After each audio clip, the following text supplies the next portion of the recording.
welcome everybody.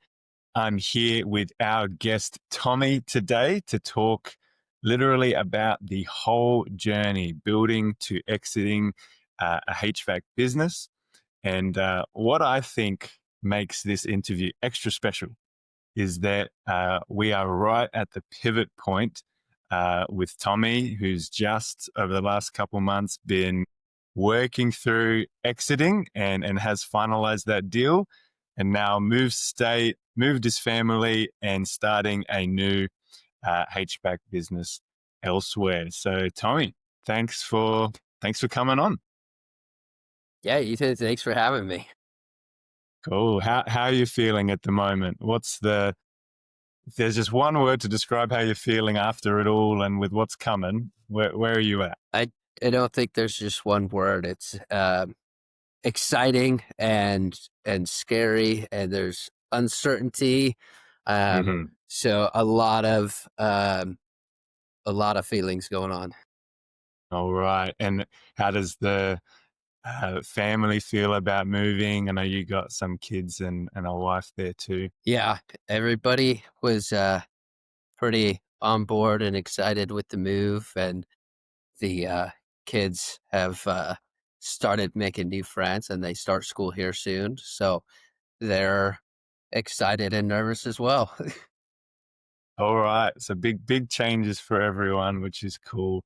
Um, Look, I want to hear the whole story. How you got into HVAC, kind of the different challenges of building a company, the people you're working with, building a team, and then exiting, and then of course what you're doing at the moment to head in this new direction. But before getting into that, though, I'm really interested to hear, like, in reflecting on the whole journey, are there any kind of major transitions that you can see you've gone in terms of your mindset or how you understand the HVAC industry? Yeah, there's multiple points where the mindset has changed, and uh, at the very beginning, the mindset was, well, the worst that happens is I go back to working a regular job. Mm-hmm. So that's kind of the mindset it started with, and uh, to the mindset. Now, as you mentioned, I just sold one company and I'm starting another company, and I'm not sure I'm employable anymore after working for myself. Sure. So I don't have that Can't be option to told just what to go do. back to a job. Yeah. Right, right. Yeah, that's yeah, I can understand what you mean there. And so was there anything that really shifted?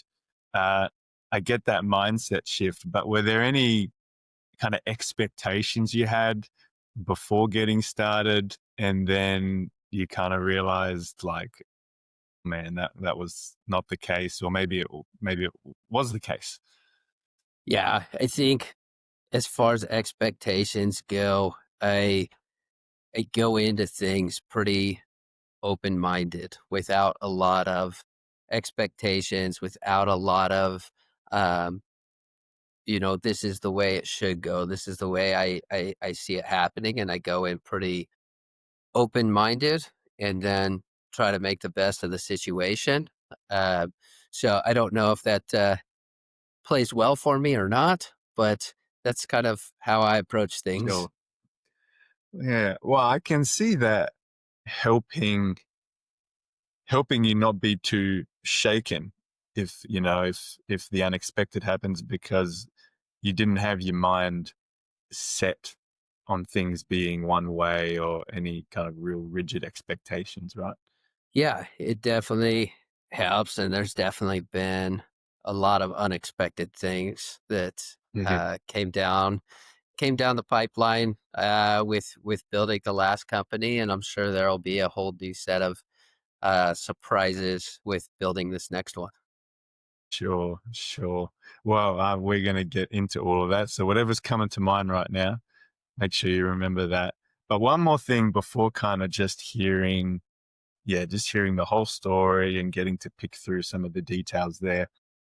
What would you say are some really kind of hard realities to the HVAC industry and specifically starting your own company that you kind of think others need to hear? Because we're trying to share for others that are also on the journey and kind of giving them a realistic picture of what it takes.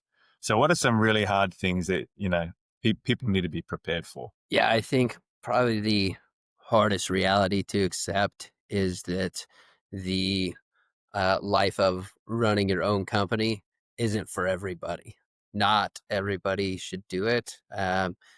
You can make a lot of money in HVAC, whether you own a company or whether you're employed at a good company. And so, if you don't enjoy the grind and the journey and the risk and the turmoil that goes along with owning a company and all the problems that come along with it, then you can probably make just as much money working for a good company. Mhm. Sure. Well, how did you know for you? Because obviously before doing it the first time, like you didn't how did you know for you that was the right move? Uh, for me, I just kind of fell into HVAC, so I knew um, for a long time, at least since high school, that I wanted to own a business at some point in my life, and that's what I wanted to do. And it just happened to um, HVAC was the vehicle in which to do that. Um, I like uh, the uncertainty of it all. There's always something to do. I'm a little bit ADD. I like to attack a problem and then another one comes up, and the multiple different aspects of running a business and the technical side of doing HVAC, and it's a never ending learning journey. So that's what I appreciate about it and keeps me intrigued and uh wanting me to just do it every day. That's another thing is, when you own a company, you don't get days off. Uh when you're employed, you have set days off. Yeah. Yeah. And were you prepared for all of that? Because I can imagine that has an interesting impact on family and an interesting impact on the time you spend with kids. Like, were you? And also, I don't know how long ago did you start your first company? How long ago was that? Or did you get involved there? Yes, we started in 2017, so it's 8 years. And from what it began as to where it ended was two very different things. So you touched on how it impacts the family and everything like that. When I first started, uh, I had uh, two kids, and they unfortunately didn't see me a whole lot. I was Sure. How working old were they, if you don't mind sharing? typically 6, 7 days a week. Yeah. So the oldest was 6, and the youngest was 2. And then throughout the owning that company, I have two more kids. Um, but at the beginning, it was up at 4:35 in the morning, off to job sites, and then come home late in the evening and work on the business till 11 o'clock at night, and doing that Rinse and repeat. 6 days a week. The seventh day that I'd get a little less hours, but typically still working, and do that. And that was the first couple of years when you're working the hardest and you're making the least amount of money. Yeah. Yeah. That well, how unexpected was it for you? Or were you pretty aware that, yeah, I'm gonna be hustling pretty hard in the beginning here? Because I don't know all the circumstances around you getting into it because you yeah, well, you weren't in how did you get started? And what made you kind of prepared for the decision, like, "Yeah, I'm ready to make this work?" Yeah, it's always more work than you think, at least that's my experience, and getting into HVAC, so, my partner actually founded the company about 3 months before I was his partner, and he we had known each other, we'd been friends, and he asked me for some help, and so I hadn't been in HVAC, I had some general construction background, but, uh, after working with him for a few months, I still had another job I was working, and I, approached him and said, "Hey, I'd really love to do this full time with you, but if I'm gonna pour my heart and soul into this. I want some ownership in the company." And uh, so he, saw the value there and was kind enough to give me some of the equity in his company. So about 3 months or so from the birth of the company to when I joined in, that was really all the HVAC experience I had. I had a whole 3 months of HVAC experience, and now I was the proud The new owner of it, owner yeah. of a startup HVAC company. So, um, from that point, I'm a very quick learner, so I immediately went and got my certifications, and then very shortly thereafter, uh, within the first year, I got my master mechanical license as well. And so what did that decision-making process look like? Because what were you said had done a little bit of construction. At the time, what were you doing? Were you just kind of doing random jobs here and there, or what was that? So at the time, I had transitioned out of the Marine Corps a couple years Mhm. prior, and so I was using the GI Bill and going to school while I was figuring out what I was doing. But I also had to make a paycheck. I had a family to take care of, so I was working different jobs. I worked security jobs, and I was working at a gun range at a gun store. Uh, Working those jobs while going to college, trying to figure out, okay, what's life like as a responsible adult in the civilian world that's got a family to take care of. Yeah. Right. And then on top of that, in the back of your mind, I mean, you'd mentioned, um, always knowing you wanted to run some sort of business for yourself, um, be investing in that, and you're partially ready to take that step. Um, what did the conversation look like with, um, your wife? Because I just love all the relational dynamics that come into this, because often people, I think, they can kind of look at, blue collar trades guys, and everyone's a bit, we tough, and we're just out there. They're on the tools. Personally, and I've never been out there, but in working, um, with different people owning HVAC businesses, I don't think I don't think people realize just how, you know emotionally and relationally, and any business impacts somebody. And so when you're talking with, what did your wife think when, out of the blue, you've never really had any HVAC experience, and you're like, I'm gonna, this is what we're doing. This is what I'm doing. We're investing. I'm owning part of this HVAC business, and I'm gonna make this work. Was it like totally behind you? Was it, um, really HVAC? I mean, you've got other skills. What did that conversation look like? Yeah, luckily my wife was completely supportive throughout the whole thing and really still is. That's And great. I she love just that. You need wanted that. me to find she just wanted me to find a career really. She she didn't like me, hopping from job to job and Mhm. the uncertainty and I've never really asked her what she initially thought. years later.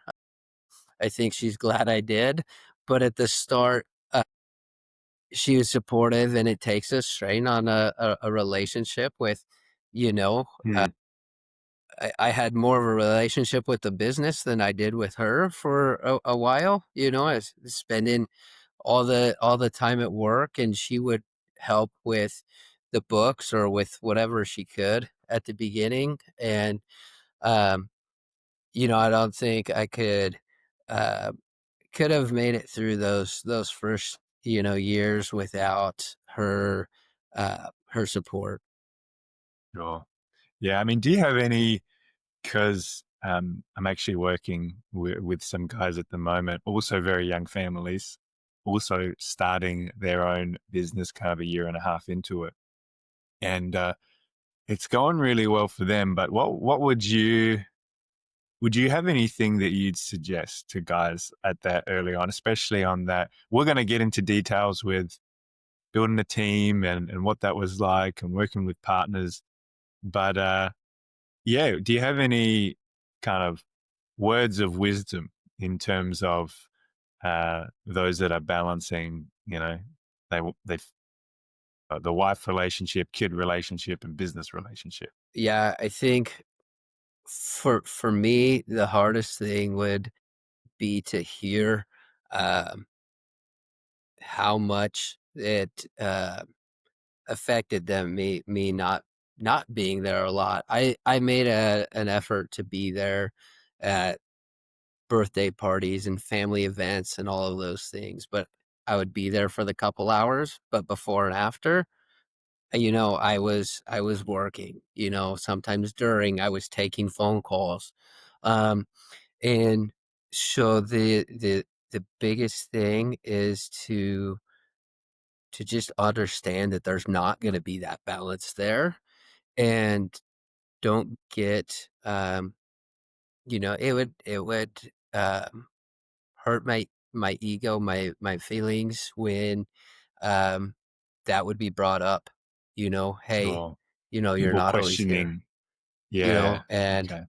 don't it's true. Yeah, it's true. You're not there a lot, and it does hurt at some points in time, but you know keep pushing through it because you're doing it for your family. And it's not, if you're doing it for 100% selfish reasons, maybe you shouldn't be doing it. But I was doing it for my family and to provide for them. And, um, those are just the hard realities.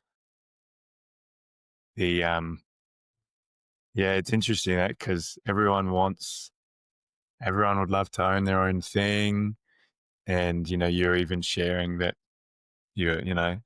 reasonably, your wife's like, look, is there going to be a something you settle on, instead of jumping from job to job after the Marine Corps, and this is that's what it takes, and there's always different seasons in life. I found, um, seasons are, HVAC is very seasonal, but even life itself, you got periods of investing in different ways, periods of taking a step back. So then what's the feeling then of looking forward?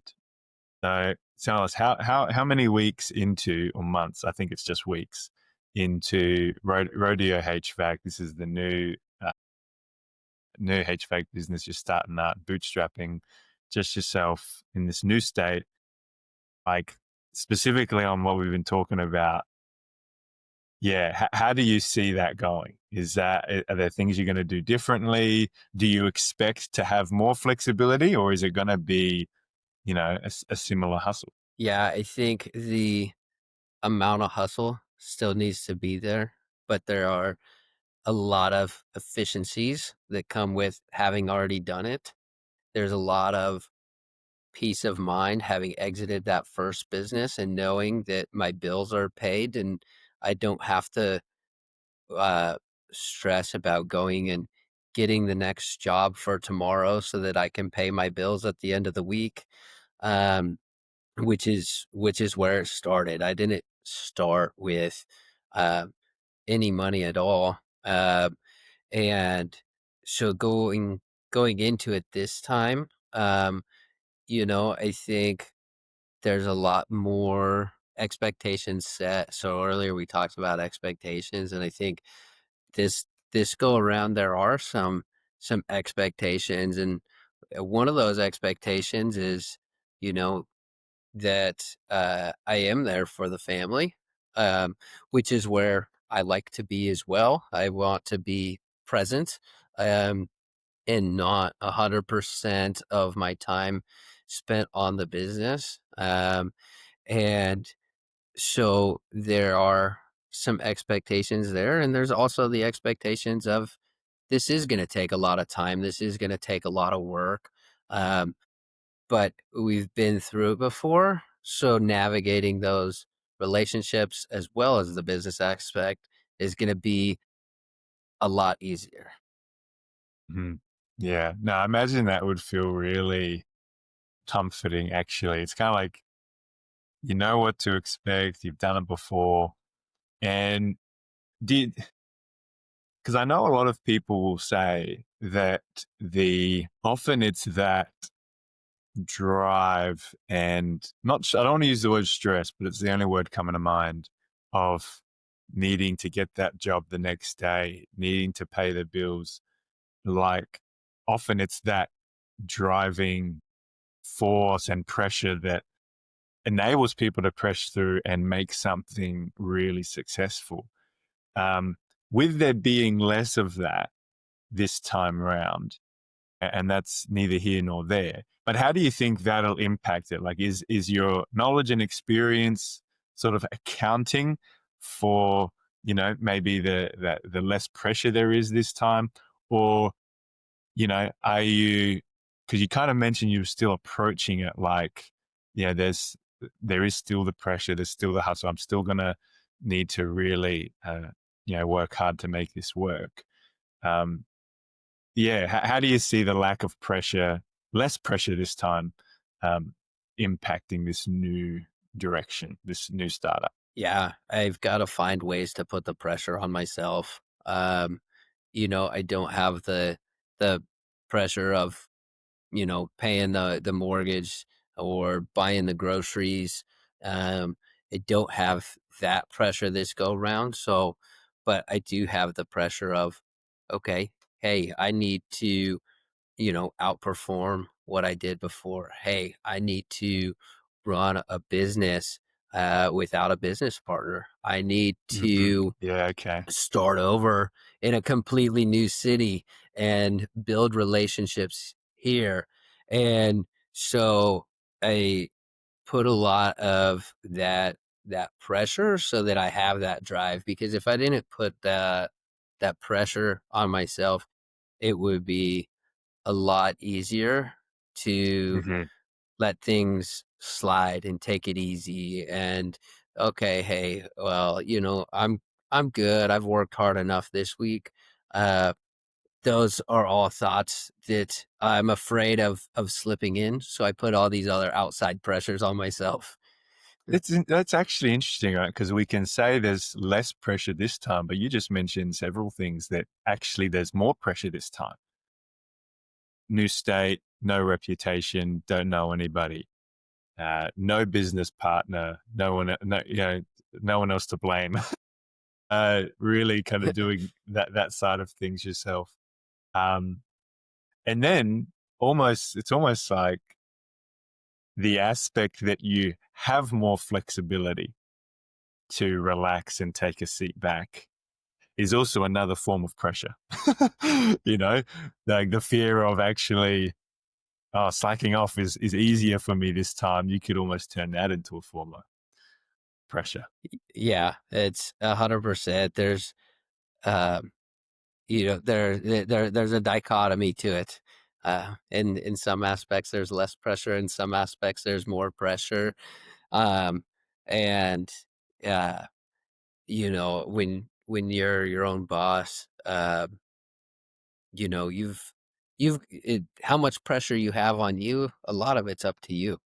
Um, you know, uh, you're managing yourself. You have to come up with your own tasks list. What's important? What are we prioritizing? What's next? There's no clear guidance, so it's easy to take a back seat, or it's also easy to get wrapped up in over analyzing. Okay, what do I need to do next? And trying to make the perfect move rather than just taking action.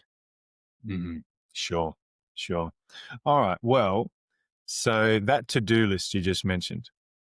So 8 years, the last business was running.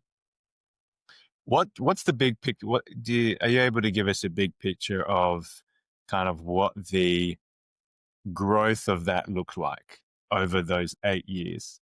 Because there's times of growth, then there's times of even growing by just becoming more profitable. So the revenue overall is not necessarily increasing, but you're trimming back things. You're being more efficient. And so, what did that look like over the years? The periods of stagnating, periods of growing, from 2017 to we're in 2025 now. Yeah, there's lots of different ways to measure growth. And starting out, I didn't know which ones were important and which ones weren't. um, Hmm. and it's different for everybody too, depending on their goals. So there's that to take into account as well. But, um, you know, the highest profitability percentage is going to be when we were at the beginning and we didn't really know as much, but that was just because there was zero overhead. It was me and my You're doing partner it all working, yourself. Yeah. fulfilling all the work, doing it all by ourselves. There was no payroll to take care of, which becomes the biggest expense in service businesses. And um, so it's we had these periods of growth, and at one point, uh, we were at 36 employees, but we weren't generating revenue like we had that many employees. So, um, you can hear somebody say that. I go, oh, wow, hey, I've only got 10 employees. Well, 10 employees, you were probably more profitable than we were, 30 something employees. Um, the top line revenue matter number or top line revenue number matters, but not as much as you think. It's a bit of At the end of the a day, ego number, right? People like to talk about the there's a word that's coming to mind, but yeah, it's more of an ego boost sometimes. The top line revenue number. yeah.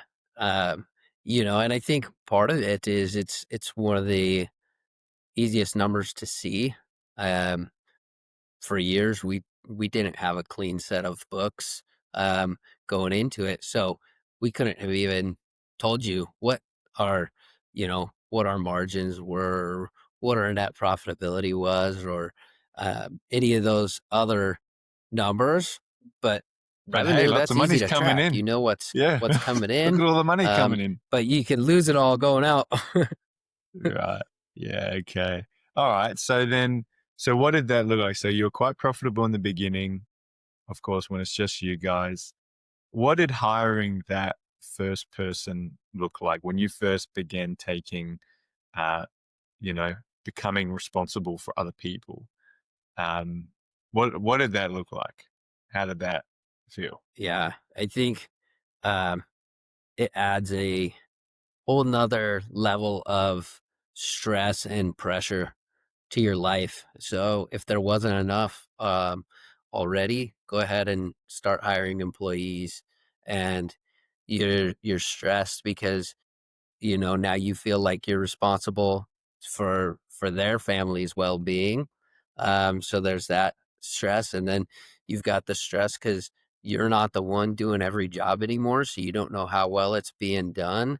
um, Hmm. you don't have as much hands-on. Now later on you put systems and processes and quality control and everything in place so that you have a much better idea, but you're starting to give up some of that control. So that adds stress. And then along with giving up that control, they might not have the best judgment. Your first hire is probably going to be a bad one. Um, it's you never really know, and you haven't had that experience to see the telltale signs once they're on the job either. So Hmm. our first What are couple of hires, we let them go pretty quick, but probably should have let them go quicker than we did. Yeah.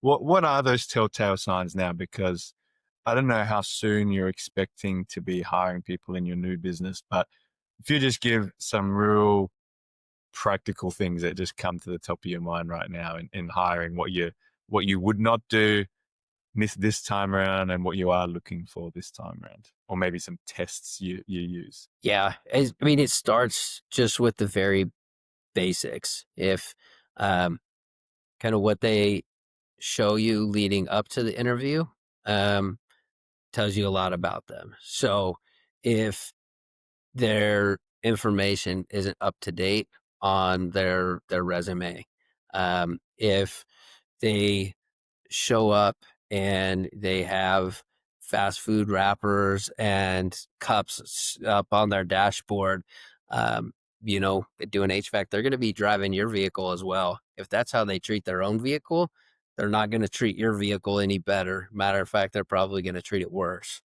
Um, how they present themselves, if they show up um, looking like they just rolled off the job site with dirty hands and uncombed hair, and they're um, not presenting very well, that's what your customers are going to see too. So a lot of that stuff, Don't expect it to how they change. communicate with you is it's not gonna change.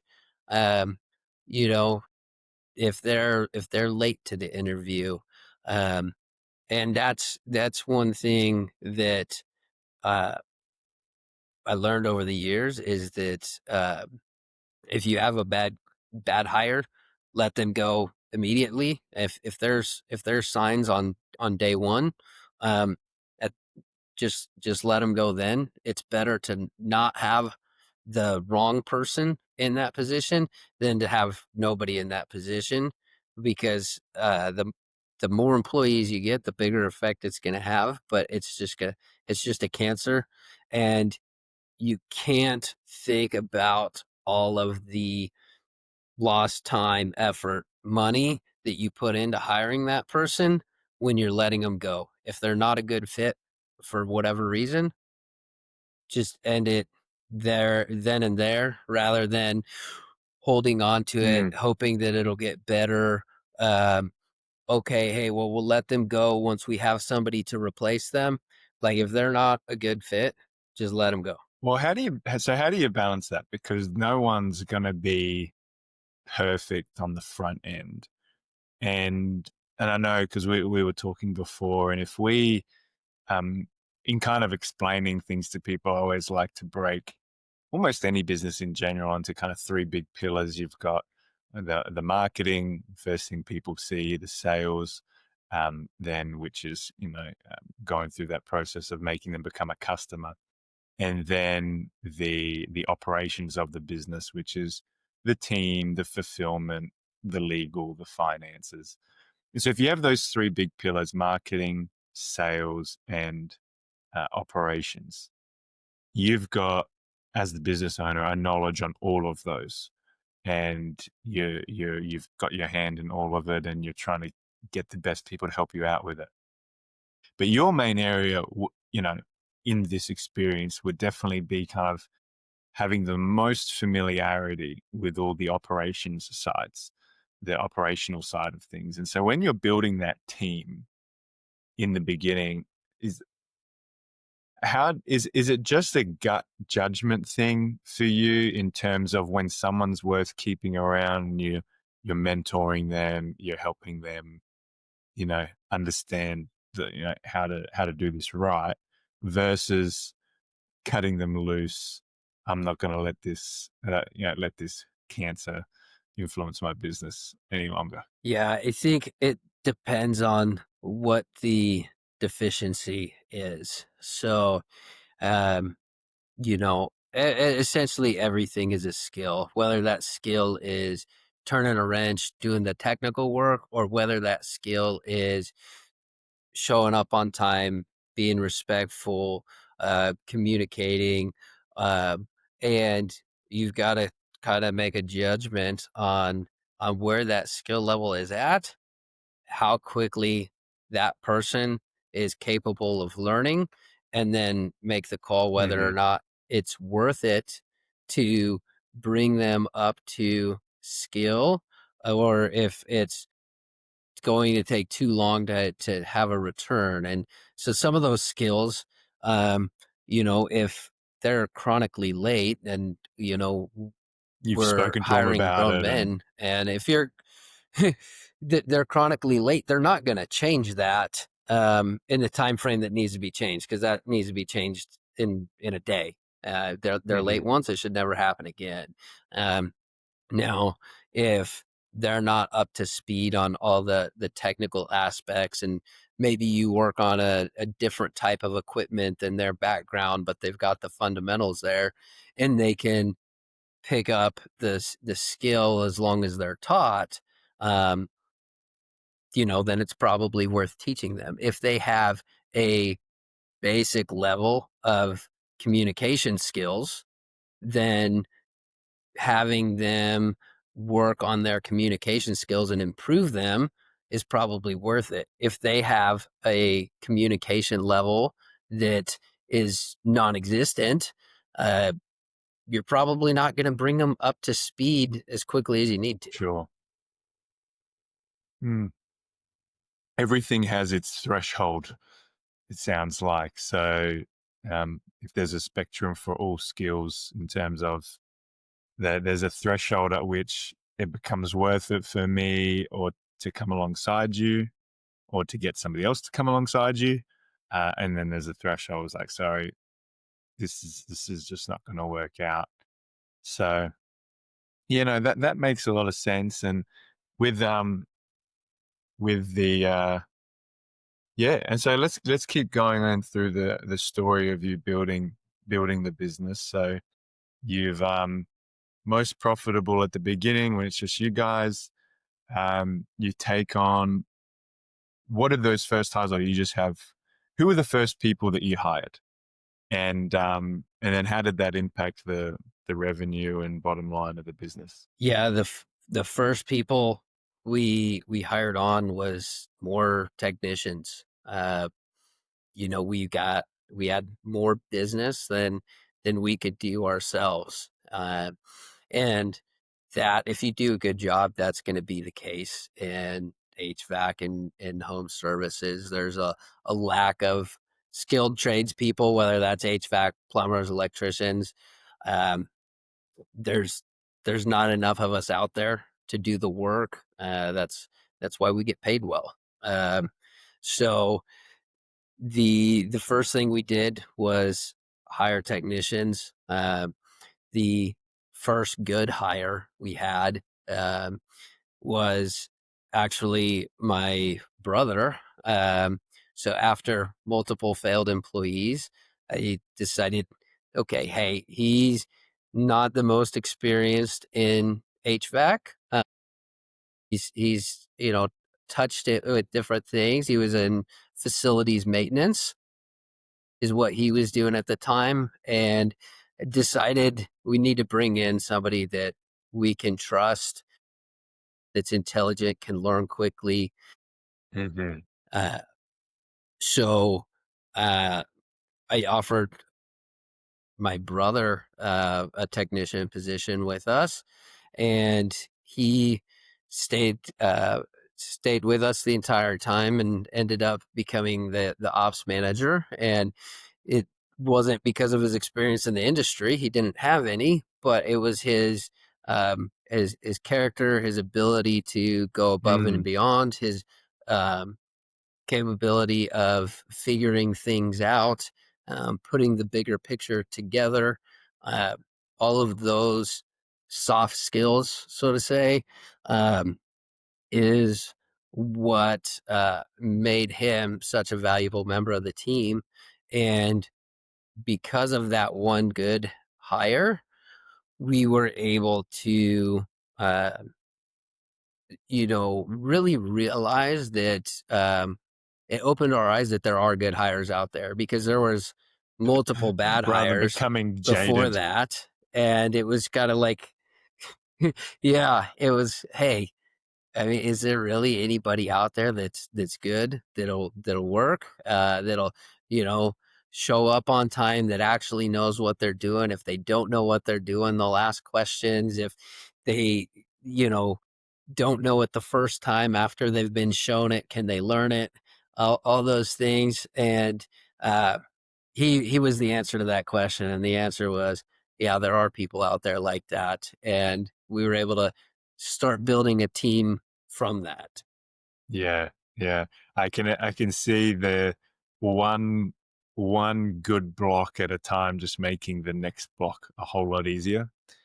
Um, the and I it's interesting you say that. So to me, it's sounding like the most important factors for you were the trustworthiness and being trustworthy, the character and kind of soft skills ability, and then being able to learn quick. Because I would say in my experience, the soft skills side of things is the hardest to teach. Um, if someone doesn't communicate well, or they're not naturally inquisitive and thoughtful and self-aware, that can that's hard. I don't know. Have you got a story of someone that, didn't really have that side of things, and then you were able to they were kind of mentored into it? Or have you found that in general, look, they need to come with that, otherwise, it's not going to work out. Yeah, I think uh, the hardest part about that is soft skills. I think are harder to teach. I think one of the reasons they're harder to teach is because they're harder to define. When you're Hmm. talking about More something very intuitive. technical, it's okay. Hey, does it fit these parameters? When and when you're talking soft skills, it's okay. What does it mean to be a good communicator? Well, Hmm. there's, you know, I don't know. the Just do it. way you phrase your wording. There's the tone. There's the distance you're standing from the person. There's eye contact. There's a million different little things that go into it. So it's much harder to define, and I think that's why it's much harder to teach. Where on the technical side of thing, it's okay, hey, we're going to take this capacitor here, and it says it needs to be 35 microfarads plus or minus 5%. So here's how you use your multimeter, and here's how you test it. Okay, is it in that range? Yes or no? It's very well defined, where the soft skills aren't as well defined. And I think that's what makes them harder to teach. If you were to narrow it down and say, hey, the skill is making eye contact when you're talking to somebody, well, that skill is probably fairly easy to teach in relation to other things. But now there's 100 other small skills that follow behind that. Yeah, And yeah. so that's why the soft skills, because we lump them together instead of pointing out the individual skill. Uh, and I think the there's kind of a dichotomy too, because the other thing we touched on is just the ability to learn. And um, a lot of intelligent individuals have their own ideas. And when you're running a company, you need the company to be uniform. Hmm. So the new ideas are welcome, but you got to follow a process so that your customers have the same experience every time. And if you have a bunch of highly intelligent individuals and one is doing it this way because it works for them and another is doing it this way, um, that doesn't work either. It's got to be. highly intelligent employees, along with the ability to um, follow a given process, um, even though that might not be their idea. And when they bring up new ideas, hey, we can talk about that and maybe we adopt that for everybody if it works better. But that's the bit of the Mm, dichotomy there is you want very intelligent people, but they have to be able to put their own ideas to the side at some point and follow the process. And employees don't always have the full picture either, which the more you share, the better. It for the most part, but they don't have the context of the whole company. You know, if you have a technician, they go out and they run their calls, they see those calls, they can't see everything going on behind the scenes in the company and the downhill effects of the decisions they make all the time. it's funny. It's funny because you started off by saying, "I don't know if I could ever be an employee again." And the reason that those qualities that make that true are kind of the ones that you don't want your employees to have, because it's the fact that you've got your ideas and you see how things work and you want to piece it together a certain way and lead that charge. And though you want your employees to take initiative, there's a helpful kind of initiative and there's an unhelpful kind of initiative, if that makes sense. Yeah, I 100% agree. The And so, do any stories come to mind of people you've worked with where you saw a big shift in their soft skills, or you really were surprised you didn't think somebody had the ability to learn X, Y, and then it turns out they did, or you size up people on the first go pretty well? Yeah, uh, people constantly surprise you. Uh, so there's not just one, there's many, and typically it comes from a preconceived idea you have about them. Um, and that could be positive or negative. I've overestimated people's capabilities. And so the initial reaction was, hey, I'm pretty disappointed with their performance. I thought they were coming in with all of this. But then reestablishing that baseline of, okay, here's where they are, and then building from there, and been really happy with results from that. And there's the other end of it too, where, hey, this is less often that it occurs, but hey, I don't think this person really knows anything. I'll give them a shot, see how they work. And then they come in, then they outperform. That happens as well. Um, but really being able to reassess. And I think uh, ego is one of the biggest challenges to hiring. We like to think that we know how to hire and we do a good job. And well, we learned from the last time. So we have a better vetting process this time. And we get our ego wrapped up into our hires when, hey, just set that aside, reassess. Is this going to be a valuable member of the team or not? And go from there Yeah. rather than, oh, well, this isn't what I understood it to be. And then, well, because I was wrong. Well, they don't have a spot on the team. You've got to be able to reassess and realize that, we're not going to be perfect at the hiring process. And does this person deserve a shot at it or not? Hmm.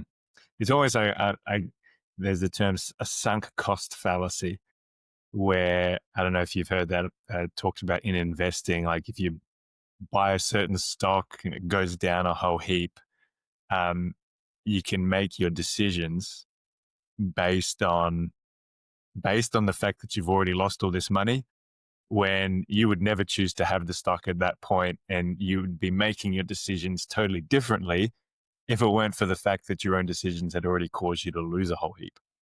And so when you're talking about ego, it's just making me think how hard that can be to set aside sometimes, to make sure you're actually assessing the situation in a way it deserves. Can this person learn, or should they move on, versus and it could go either way. You might have a thing to prove to your partner, and so you keep someone on longer than you should because you want to because you want to show your partner that you hired the right person.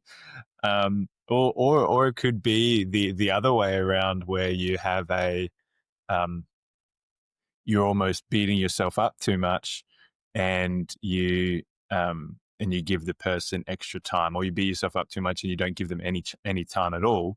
And so yeah, no, I like that whole taking a step out, I guess, and wanting to evaluate the situation for its own merits. Yeah, I think, you know, especially when you're tired and you haven't slept and you're stressed out and you've got 100 other, things going on that you need to take care of, it's hard to come in with a fresh set of eyes and make that decision.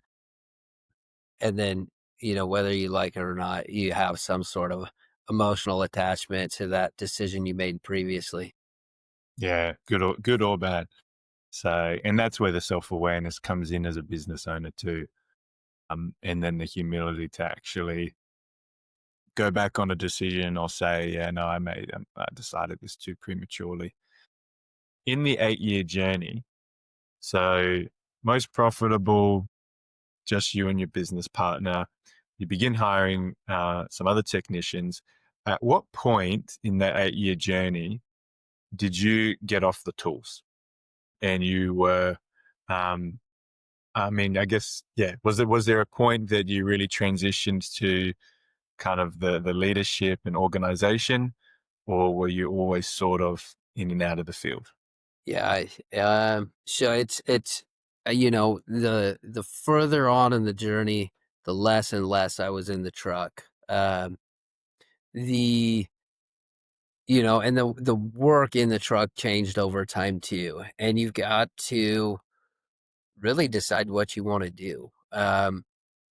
I like the other aspects of running a business besides being in the truck. I also like being in the truck, and for me, it was, okay, where can I provide value that others on my team can't?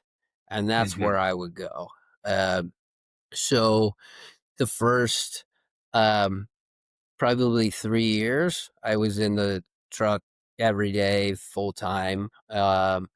And doing all the other stuff, while I'm on the road or in between calls or um, after the last call of the day. And then it started transitioning to, okay, hey, I'm not running installs anymore because an install takes a full day, and I've got other team members that can run those installs.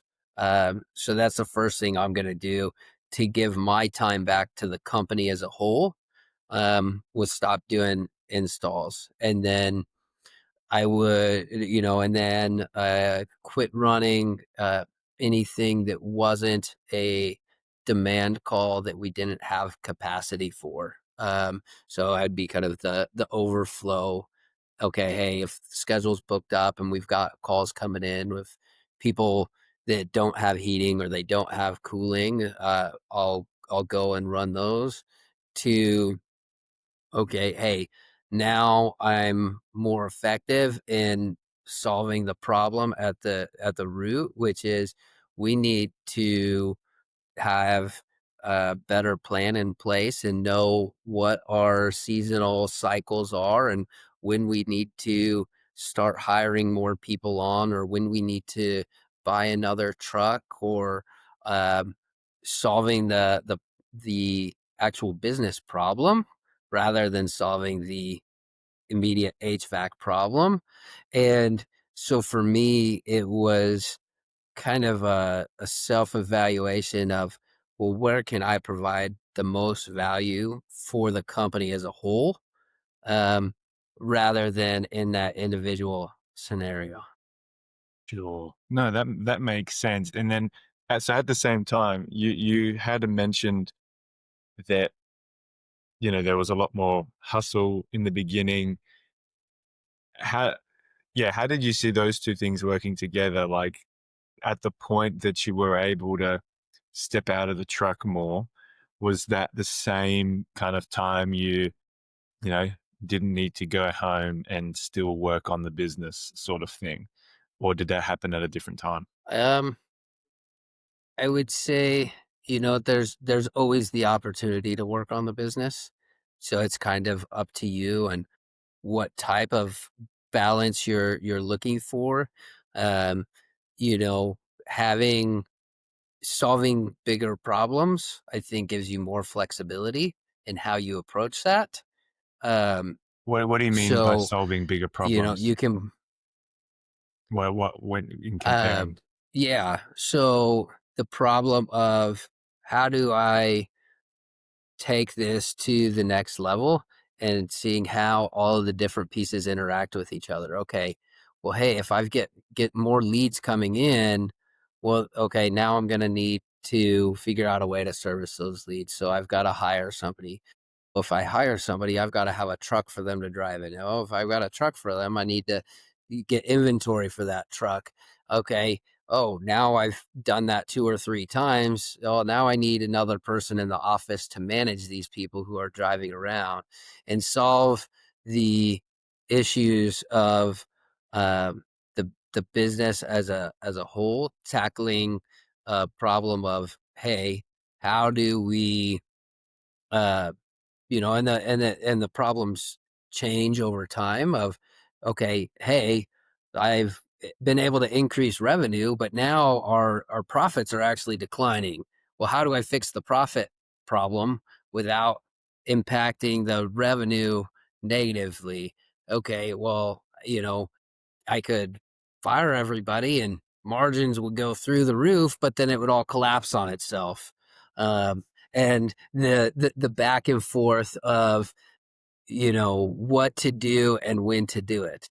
So yeah, kind of just you're choosing to take more find the most needle moving things in the business that you're able to invest in, as opposed to getting caught up in all the nitty gritty jobs. What did look like what was the worst in that 8 years? What were the worst numbers you had in terms of profitability? Because I do remember you sharing at one point that you had quite you know, a revenue that many would like to have, but almost no profitability. And then you just went into efficiency mode and figured and cut a whole heap of stuff without cutting the revenue. I might be getting parts of that story wrong, but yeah, what's the worst period of profitability did you have at one point, and then what did you kind of do about that when you realized? Yeah, I think the worst point of profitability is when we paid to work all year. So 2023, we were actually negative profitability. We had put more into the business than it had returned. And there were several factors leading up to that. This is And interesting for the uh, timeline, right? So 2023, you're exiting in a way that it sounds like you're quite happy with. 2025 goes to show you how quickly things can shift. You know, keep going there. So negative profit, losing money, 2023. yeah, What was the total revenue at that point? If you don't the mind total sharing. revenue was, I think, about 3.8 million. Okay, so So you're we on. brought in So you got $3.8 million and roughly spent $4 for. million went out the other side. Um, Yeah. Okay. so that was a wake up call. So we're coming off of COVID. The COVID years were great for us. Everybody was spending more time in their homes. They didn't realize how bad their HVAC system was, and you know people were just throwing money at things during COVID. Wanting to be comfortable in their homes because that's where they were stuck now. And so I think it gave us a little bit of a false sense of the market, and we didn't adjust to that. And then going into 2023, both my partner and I were like gung ho, let's grow the business, let's do all these things. And we had it set um, expectations of each other, of the company, the parameters we were working in, what we were going to do and how we were going to do it. Both of us would see an idea that we would like, and we would just go and try to execute on it kind of independently. And some of those ideas worked out, and some of those ideas didn't, and it led to a ton of wasted money with no plan, and really didn't get us anywhere. Luckily, it was about a 6-month period from March of that year. Well, really, it started in January, but ramped up in March. We had hired a a general manager that had a very impressive resume and very unimpressive results. Um, Came in and, that's going back to your gut. I knew it was too early for us to hire a GM because we didn't have the processes and standards and everything in place that we wanted to. And, uh, went against our gut feeling and hired him anyways because we liked the idea of he's going to Having a be running the GM. day to day. Yeah. And, so that was in March, and made a couple of other big hires there as well. And then, um, by September, we started to kind of come to the realization of, okay, hey, we screwed up pretty big, you know? Yeah, we brought in a lot of revenue, but we didn't make any money, and in fact, we're losing money. And part of that too is going into that, we didn't have a good set of books. Our books were a mess. They weren't transparent. We weren't tracking the any of the things we should have been tracking. And so at the end of that year, like starting in October, is when I really started trying to figure out, okay, what expenses can we cut that aren't going to affect revenue? How can we uh steer this ship through this storm and come out the other side. And it led from, that point towards the end of 2023 until the point we sold. Kind of did a 180 on our systems and processes and accountability and our financials, and You um, fired the GM. really, you know, putting yeah, that happened very quickly. The GM was only with us for about a month and a half, but being inexperienced, we kind of handed the reins over way too early. Um, and so what historically was one of our most profitable months was one of the months we were the most in the red. And it just started a whole snowball effect that, fortunately we were able to dig ourselves out of. And to the point where when we were selling, we sold to a private equity group, and they were telling us, "Oh, hey, your books are clean. You package the information well. You get it to us very quickly," because we had that organization. And I guess that would be, a mindset shift to where during COVID, it was just more was the answer. More, more, more. It was all Yeah. profitable. It was uh, easy to sell. It kind of gave us a false sense of what the market was. We thought we had a lot more figured out than we did. And then to, okay, here's more of a typical economy. And, oh, hey, these things really do matter. You can't just, sell as easily as you could. People are being more cautious with their spending. And uh, really having your finger on the pulse throughout the whole year, having the ability to look back and see how you've trended in the past, so whether you're doing better or you're doing worse. And then you can look at, okay, well, the more metrics you have to look at, the more places you have to uncover where there's inefficiencies or where there's deficiencies and uh, whatever it is. So it was a complete 180 in a little over a year's time, uh, to going from being negatively profitable to being able to Doesn't even feel turn it right into to a use that profitable those 2 company words to with get clean books, use those words good together. processes, be Negative profit. Yeah. better profit, Yeah, better, I know what you mean. yeah, a, a a a better team as well, 'cause a huge part of that was making sure we had the right people in the right places.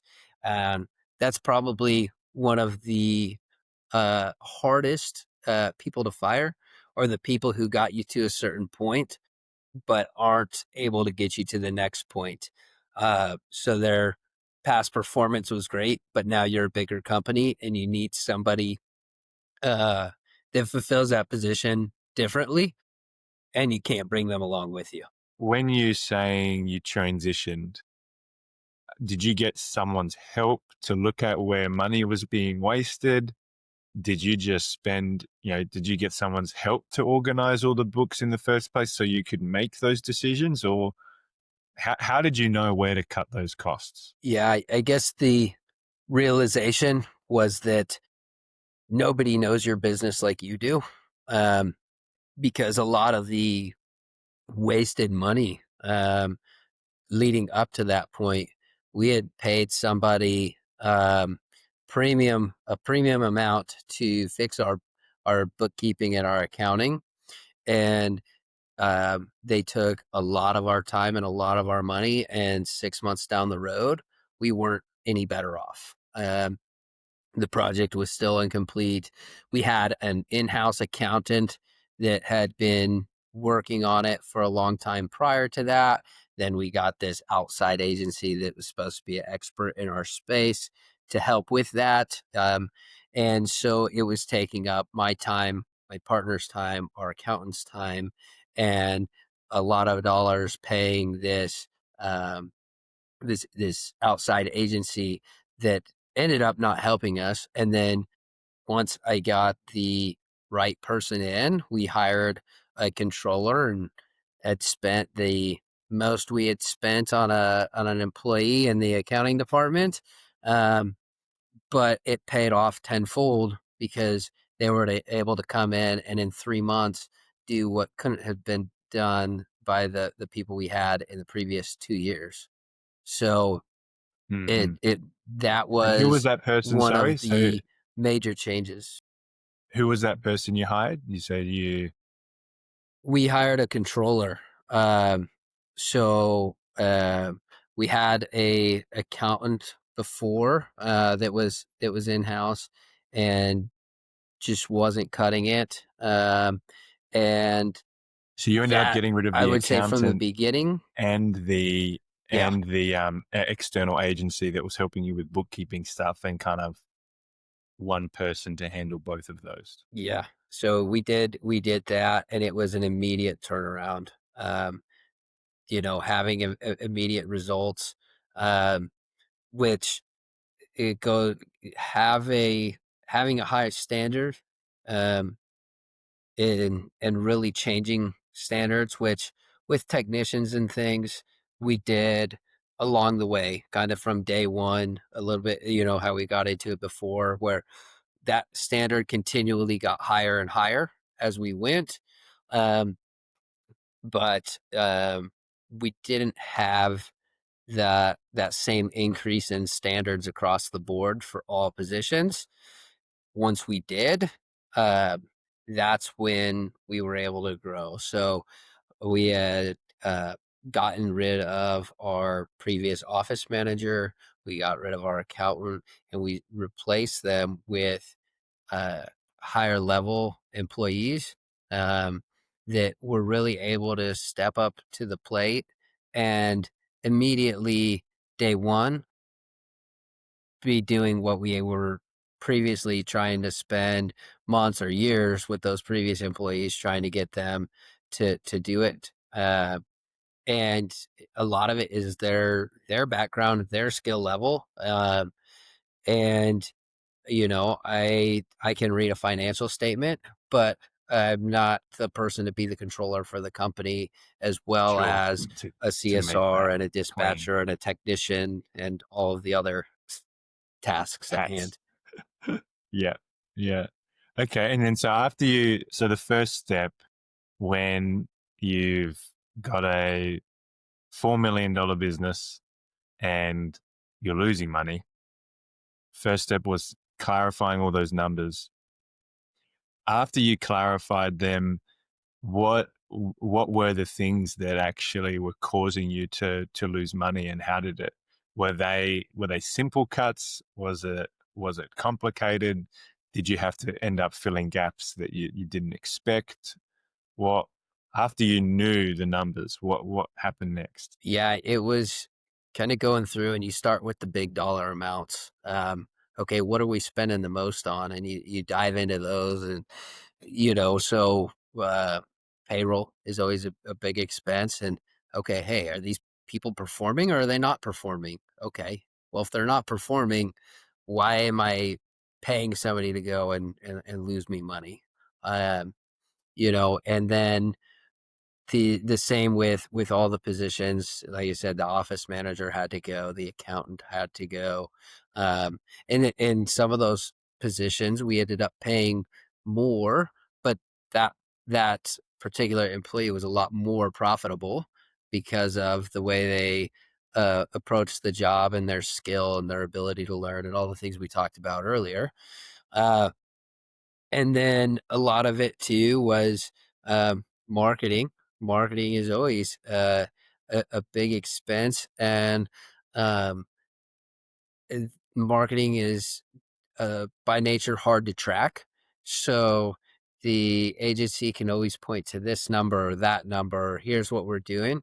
But taking the time to actually go through and not just see how many leads you're getting, but follow those leads through the whole journey to see, okay, are these leads um, panning out? Not just did we book a job from them, but okay, we booked a job, and then how much did we make from that job? Was there any follow on work? And taking the time to go through all of those uh, metrics. And that was another area where we went in and we had to fix a lot of our processes and procedures so that we could have those answers. So a lot of this was a multi-step process of, okay, hey, we need to evaluate our marketing expense. Okay, we're working with three different agencies, one for this, one for that, one for the other thing. And then we're doing our own thing over here and going through and saying, okay, well, how much are we spending on this? How much is it bringing in? Uh, is this something that, if it's working, if we spend more on it, it works better? Or if we spend more on it, do we just spend more and get the same results? And it's a multi-step process. And I think that's a lot of times hard for young business owners. At least it was hard for me, is to really do break it down into easily digestible steps. When you're going and you're changing something, that one change takes time, and it takes follow up, and it takes accountability, and at the end of the day, you can't do it all yourself. So you've got to train other people and what you're looking for, why you're looking for it, and then have them start taking over those responsibilities. Um, because up until you know we s- we started hiring, um, you know, a year and a half or so before we sold, everything still tracked back to me for the most part. I was the, you know, ops manager. I was the, financial piece of it, as the operations piece of it, the marketing piece of it, everything kind of laddered up. And then learning the skill of delegation. Um, it's not just, okay, here you go, here's the rule book, go and do this. I expect you to hold everybody accountable to what they're supposed to do in your department, and really taking it and breaking that down step by step, delegating small pieces at a time. And then after delegating it, working with them to bring that skill level up to par, because it's something that they haven't been trusted with before. Uh, so learning that it was a whole different set of skills, going from essentially operations manager to a leader of a company. Um, And then as soon they're as you hit that, you ended similar. up They use a selling. lot of the same skills, but the application is different. Yeah. Yeah. Yeah. No, that's cool. Like, So, so, but yeah, by and the time we sold, for the size company we were at, I didn't have to be involved in the day to day anymore. I could leave for a week and everything would run just as smooth or smoother when I was gone, as when I was there. smoother when you're Uh, gone. Yeah. I like it. that's so it was a little bit bittersweet selling. Yeah, no, I can imagine that. But it sounds like that 2023 year where you're losing money, but got this half decent top level top line number. Um, all the decisions you made there sound like they're the key contributions to you being able to sell and exit. I mean, how many months ago was it? When did you close? Was it a month ago? 2 months ago? The very end of May May. 27th, so a month and a Okay, half ago. there you go. So so having all the numbers clear, having all the different people playing all their roles. How how did that feel actually selling it? What was the process to finding the right person to sell? Now, if we come to the end of the journey, and then we'll finish off with kind of some cool hopes or expectations with the new business. But yeah, how did you know you were ready to sell? What kept you from saying, man, we've made this way more profitable now after a year and a half. Let's keep uh, let's keep doubling down on this and exit at, say, 10 million instead of um, you know, what, at the 4 million revenue number you were at. Yeah, I think, um, the biggest thing is partnerships are tough. Um, it's very difficult to get two people perfectly aligned on what should be done and how it should be done and what the expectations are. And I think, through the whole process of selling and everything too, if you have expectations, they're gonna get broken. Nothing's ever what you expect, exactly how you expect it. Um, so coming in kind of with the thought of, well, this isn't gonna be what I expect, I think is the most helpful mindset to With have. the selling Uh, itself, kind is of that what the you mean?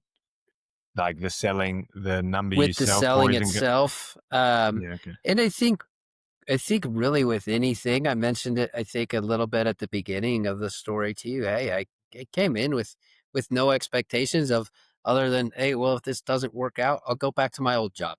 Um, and so having open-ended expectations, I think, helps manage the emotional roller coaster of being an entrepreneur.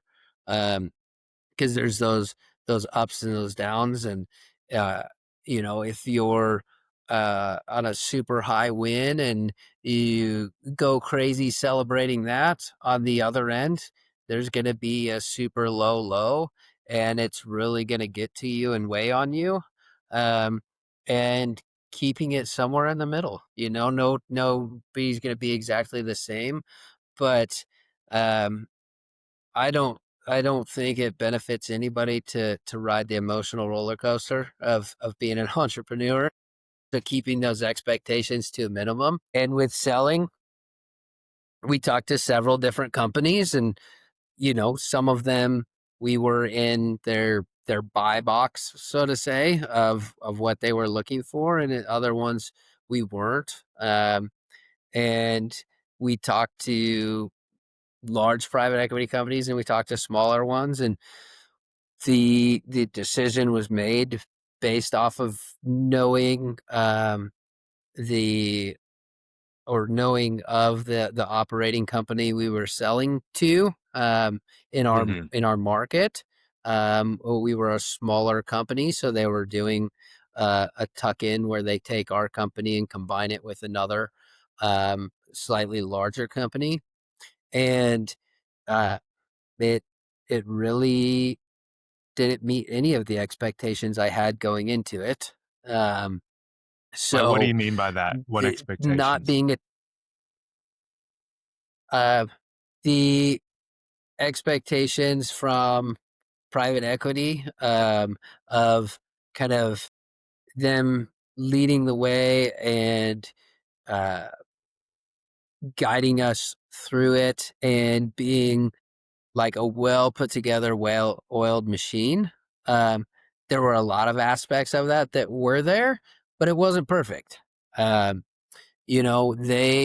they don't know everything either, and that's something to keep in mind, is that at the end of the day you're working with people, and people aren't perfect, and every individual is going to have their strengths and their weaknesses, and um, things are going to change as you go, and they're coming into it with expectations, and maybe you didn't communicate perfectly on your end what you thought you did, so they have some sort of false expectation or a different expectation than what they came in with, and you have a different expectation of them than what they're going to be able to do. Uh, so it's just, you know, being able to be flexible, being able to move forward when things aren't as you thought they were gonna be, being able to change and pivot, and, we were the expectation that was set from them is that we were gonna be closed in 45 days. From when we started the process, and that's a very quick timeline, and that's one of the things that appealed to us, was the quick timeline, um, and like you said, things don't go as expected. It was over 100 days before we closed, which Mhm. isn't horrible, but it was more than twice what we expected. um, Sure. and it all turns out good in the end, but being able to just keep a level head and not ride those ups and downs throughout the process, um, whether it's the process of selling the company or whether it's the process of owning the company, there's those ups and downs.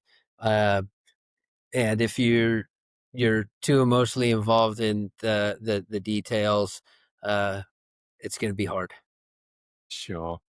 And you sold this by yourself, in the sense that did you have, someone come in to help you sell everything, or because you had been so intentional with the numbers being clear and everyone playing their roles right, you were really able to dedicate that time to make sure you were selling the business for what it's worth? Yeah, we were able to um, do it without a broker. So a lot of people use brokers, and there is value in brokers, but um, I acted as our own broker, so I went directly to different private equity groups and kind of felt out who they were and what they would offer, and uh, really knowing the systems and knowing the numbers. So both on the operational end, and then both on the financial end as well, and being able to read those reports, being able to pull the reports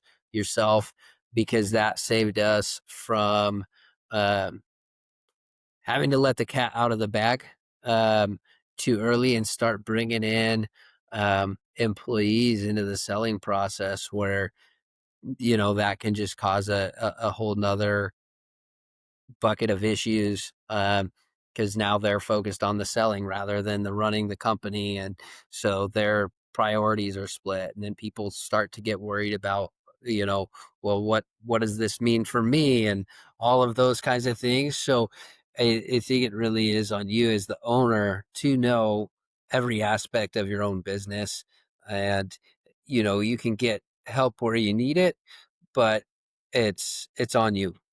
Yeah, you got to take responsibility for.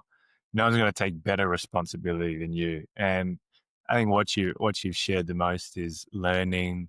You mentioned delegating before, as learning how to delegate, give enough so that more's getting done, but not so much that nothing ends up getting done, or more gets done but it's bad. So it, man, and you're willing to go through it all over again. Yeah. So, yeah, starting Rodeo Heating and Cooling down here in Gilbert, Arizona, and remembering how much work it is to start a business, and going into it the first time, if I knew how much work it was going to be and how hard it was going to be, I don't know if I ever would have done it. Um, Sure. but um, I think going forward, it's something that if I didn't do, I would miss, and I always be kind of in the back of my mind. So, doing it all over again, lessons learned from the first go around, and hopefully this time I don't make the same mistakes. But I'm sure I'll learn a whole bunch of new lessons the hard Whole way. heap of right, whole heap of new ones. What would you say? Why? I know you mentioned, jokingly, you don't think you could be anyone else's employee, but in kind of sharing all the struggles and then the impact it has on family, and you look at where you are now, and you're definitely you're happy to have gone through it all. But what's the main driving factor for you in not just going and getting another job? And I don't mean as like a simple technician. Like, I'm sure there are HVAC companies where you currently are where, you know, having, paying you really well as a GM, paying you really well as an office, whatever kind of your best level of expertise is and what their needs are.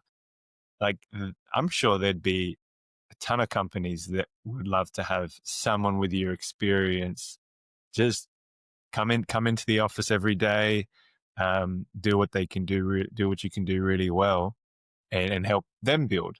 Now, I know there's the nicety of having your own thing, but why? Yeah, why is it worth it to you? Kind of going through all of that again? Uh, I guess the short answer is, on some level, I enjoy it.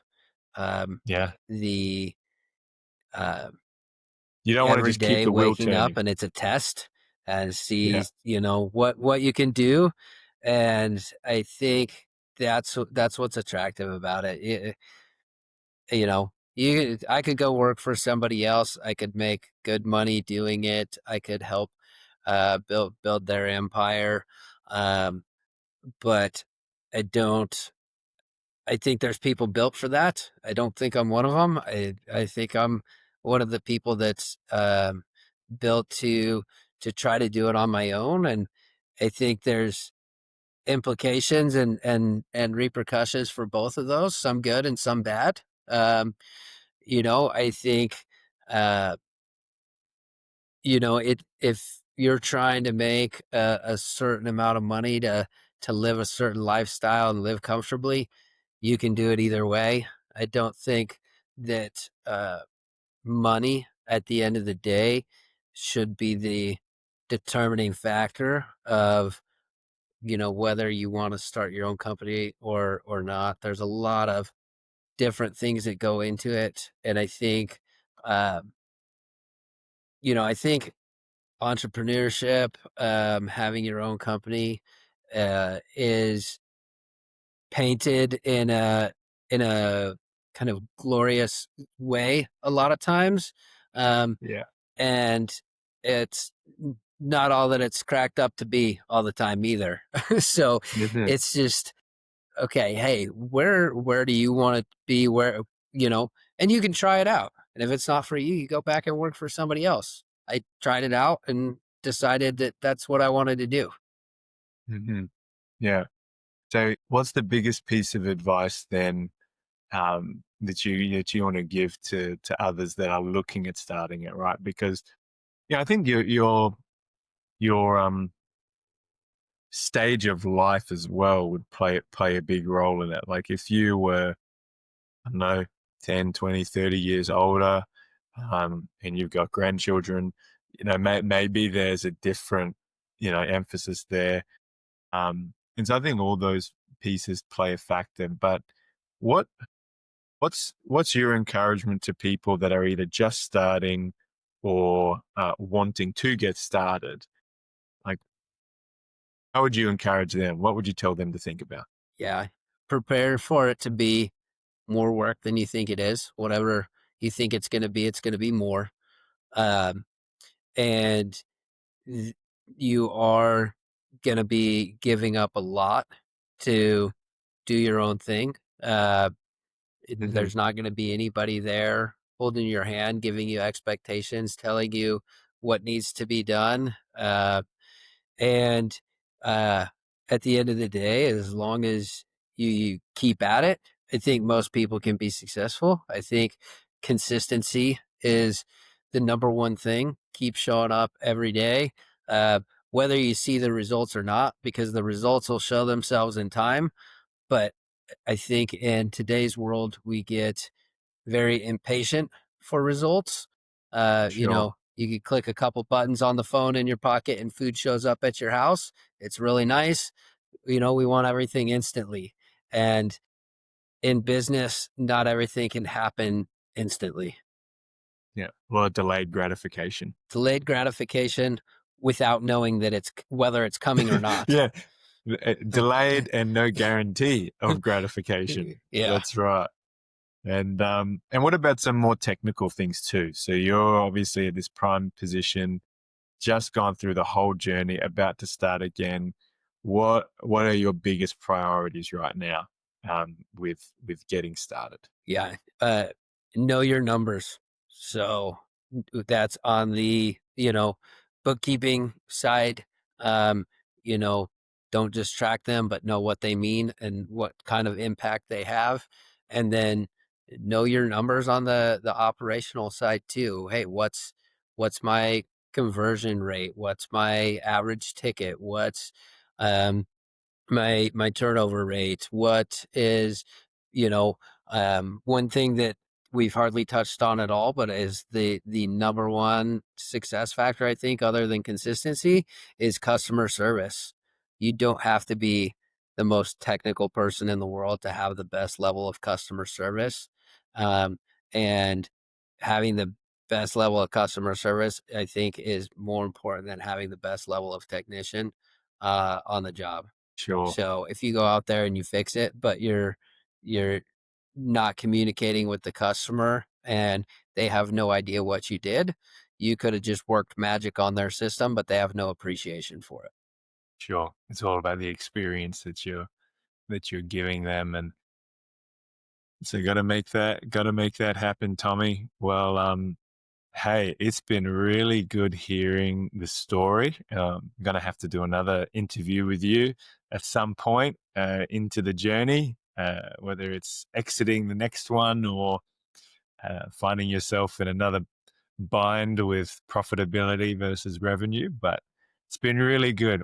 How about one more thing? You may have already said it, so feel free to repeat yourself if that's what comes to mind. But if guys starting out or who have just started maybe a year, 2, 3 years into it, if they knew nothing else, so there's lots of details, that we can do, but they would follow just one thing you said, like 100%.